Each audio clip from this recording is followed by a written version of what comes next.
Lauralee Bell wants you to know something very important about her. I do know how to smile, insists the woman who has played Christine on The Young and the Restless for longer than some fans have been alive. I'm sure there are people in the audience who have never seen the corners of my mouth turn up, because over the past few years she's been extremely serious. Granted, the erstwhile cricket hasn't exactly had reason to put on a happy face, especially of late.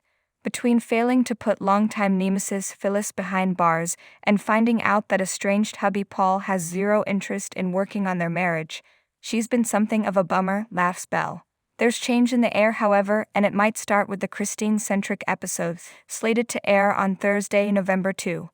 In some ways, previews Belle, this will be a reminder for some viewers that once upon a time, Christine was fun.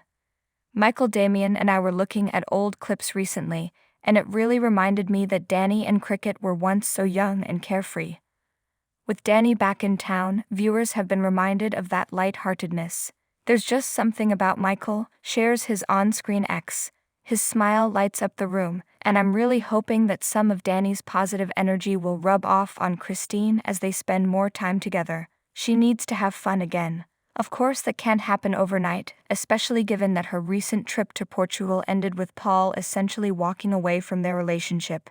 There's a lot of history with both Paul and Danny that we touch on in the episode, designed to celebrate Belle having brought Chris to life for 4 decades. There are fun flashbacks, but there's reflection too. Talk about the choices we make along the way. Think about this.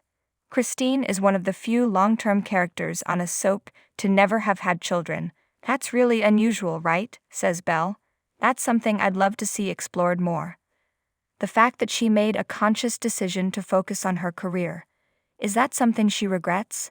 That's something that I think so many people can relate to, getting to a point in life where you wonder what would have happened if you went this way instead of that. Truth be told, Belle didn't actually want the show to do a Chris-centric episode. I'm not the kind of person who needs or really wants the attention, she admits. That said, she's excited for people to see what head writer Josh Griffith came up with. It's a little bit different than these types of things usually are. It's not just Chris saying, "Oh, remember when this happened," and then cutting to a flashback. It's more of a story. There are other characters involved, and we get to see things from their perspective too. A desperate grandmother asks for help finding her granddaughters. One of those other people is Trisha Cast's Nina. You can't talk about Christine's past without Nina, enthuses Belle. I love female friendships on soaps, so I'm glad Nina's there, and Lauren, Tracy E. Bregman.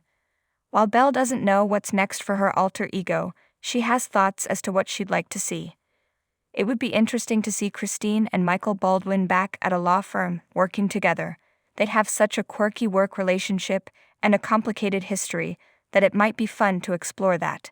And Danny? We'll have to see where that goes, she teases, adding that with Phyllis on the canvas as well, anything could happen. It's hard to imagine that Phyllis would just sit back and watch from the sidelines, no matter what's going on.